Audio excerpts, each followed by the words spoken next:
Do you ever feel like you can't trust the people you live with, but you just don't know why? I lived with my mom and my older sister, Jenny. I was 14 years old and I had never met my dad. My mom always told me that he died in a freak accident when I was a baby. Whenever I asked her to explain, she told me that the details were too horrific to describe. Although we lived in a single-parent household, we had a lot of money. Our home was huge and I was allowed to buy anything I wanted. I didn't have an allowance, really. I could just go to my mom's purse and take whatever I wanted, including her credit cards. I had no idea where our wealth came from, and I never questioned it. My mom didn't work, and she spent most of her days bossing the servants around and lounging by the pool. Before I continue the weird story of my life, please don't forget to like this video and subscribe to the channel. You don't want to miss out on any amazing content. Anyway, where was I? I grew up spoiled, but I wasn't condescending like the rich kids you may have seen in the movies. I had ordinary friends who weren't as rich as I was, and I'd give them whatever they asked for. Everything was fine and life was a breeze until that afternoon I returned home from school early one day. I saw a plump, red-haired woman dressed in a tight purple dress standing at my front door. She smelled like alcohol, and as I came closer, I noticed that her eyeshadow was smudged all over her face. I wanted to laugh. Oh, thank God you're here, dear. I've been waiting all afternoon to see you. Your rotten mother won't open the door. She told the servants to ask me to go away, she said. Who are you? I asked, baffled. Oh, Leah, darling, I'm your Aunt Brenda, your father's sister. Your mother doesn't like me, that's why we never met. But I'm tired of her stupid rules. She's an awful, awful woman, she said while hiccuping. She was clearly drunk. Could you please not speak so rudely about my mother? I said angrily. At that moment, I saw my mother's face appear by the front window. Leah, get inside this instant. Brenda, get off my property or I will call the police, she screamed. Here, take this, keep it safe, my drunk aunt said while slipping a post-it note into my hand. I put it in my pocket while my mom continued her noise. Leah, I said get inside, my mom screamed. I opened the door and locked it quickly behind me. Mom, I didn't know I had an aunt. How come you never told me about her before? I asked. She's crazy and she's not important. Your father's family never liked me. I hate all of them. Stop asking so many questions. Go to your room, my mom shouted. I'd never seen her that angry before, so I ran to my room and stayed there until it was dark. After dinner, I remembered the note from my aunt. I dug into my pocket and took it out. Only a number was written on it, and for a while I was confused. Maybe it's a telephone number, I thought. I got my phone and dialed it right away. Hello? A male voice said on the other end. Hi, my aunt gave me this number. Who are you? I asked. Oh my God, is this Leah? He asked. Yes, how do you know who I am? I replied. It's me, Leah. Dad. I'm your father, he said. Is this some kind of joke? My father is dead, I said. Is that what your mother told you? Anyway, I don't know why I'm surprised. What I'm about to say to you is very important and I need you to take me very seriously. It's for your own safety. I begged your Aunt Brenda to pass on the message, but I guess she was too drunk. Your life is in danger. Your mother isn't who you think she is. She is a very dangerous criminal. We were married for a few years, and when I found out who she really was, you were only a baby. I had to leave because she knew that I had found out the truth. I found out that she hired hitmen to kill me, so I had to go into hiding. I'm sorry I have not been in your life, but it's not my fault and I promise that it will all change someday. I know you may not believe me, and that's why I've put all the proof in a safety deposit box. I don't know how, but you need to save yourself from her, he said frantically. He told me he left the key to the safety deposit box in a little hardware store owned by his friend in town. He said that his friend would also give me directions to the private bank where the deposit box was located. After we hung up, I was bewildered. I wanted to believe that it was all a joke, but the next day, I went to look for the key anyway. The store wasn't hard to find. I met the owner and he quickly recognized me. Good luck. Here are the directions to the bank, he said as he placed the key and a piece of paper in my hands. I hopped into a taxi right away and gave the driver the directions I just got.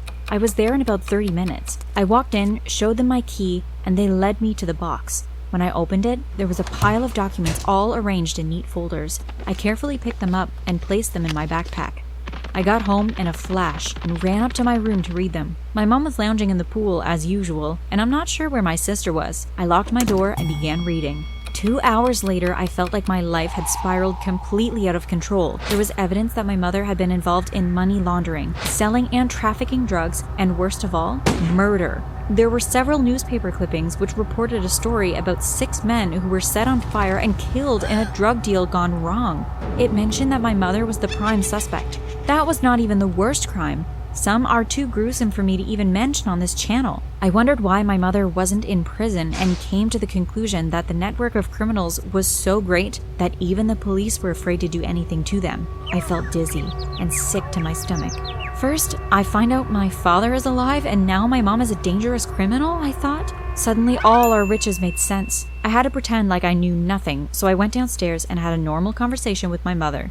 It was the beginning of summer and we were planning a trip to the Caribbean on our yacht. She was excited about the details and told me about all the plans she had for each island we'd be stopping on.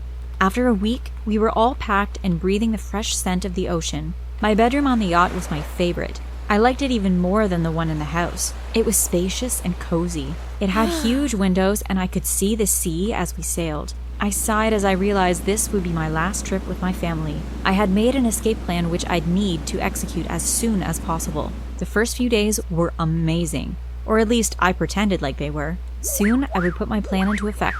I had already bought hair dye and a few other things to change the way I looked. Of course, I also took a few $1,000s from my mom's safe at home. I had stuffed these things in my backpack before we left the house. When we reached the Grenadines, I decided that I had to act quickly. I waited until everyone was asleep one night. Then I packed up my backpack, tied it in a garbage bag so it wouldn't get wet, then quietly jumped into the sea. I swam until I reached the shore. When I did, I changed my clothes and left the wet ones on the shore. I walked until I found a safe spot to rest for the night. In the morning, I asked for directions to a ferry terminal. I took a ferry to the mainland, St. Vincent, then took a plane to Barbados. It was a very short flight and for a moment, I felt free. When I reached Barbados, I looked around at all the faces and felt scared and lost. This was it. I was really alone now. I went to the bathroom and put on a blonde wig. I also wore a huge pair of glasses. I did everything I could to not look like myself. Now what? I thought. I walked up to a random couple. Can you please help me? My parents just left me here and I have nowhere to go. I lied while trying to look as sad as I could. Oh no, poor child. Come with us, the man said. They took me to their car and drove me to a home for children who had been abused or abandoned. I'm sorry we couldn't take you home with us. We think you will be safer here, he said while his wife smiled sadly at me. He spoke to a tall woman who seemed to be in charge of the place. She motioned to me to come over. I know it all seems weird, but in a few days, I went from enjoying my life on a yacht as a typical rich kid to sharing a room with 10 other kids in an orphanage. I lived there for about 2 weeks. It wasn't as horrible as you might imagine an orphanage to be. The other kids were nice to me, especially because I looked different. Because it was summer, I didn't have to get enrolled in a school or anything, so most of my days consisted of doing chores and playing games. One day, the tall woman, who later introduced herself as Miss Jameson, called me into her office.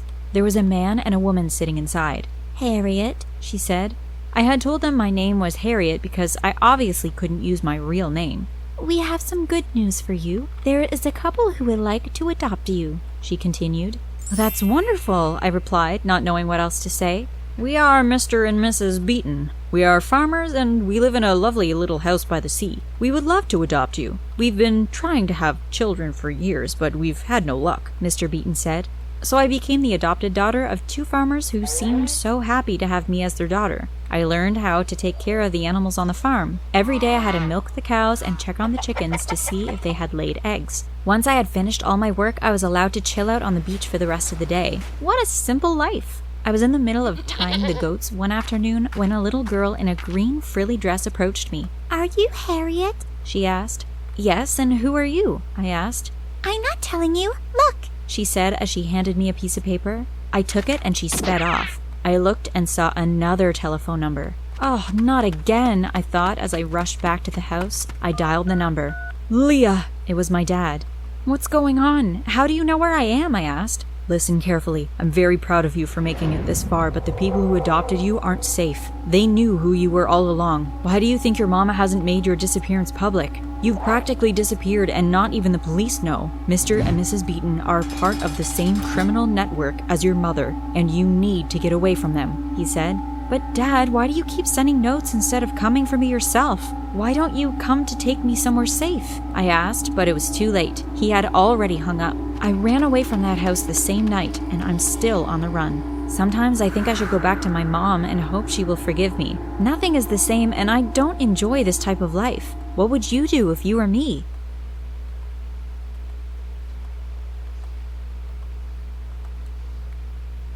Do you ever feel like you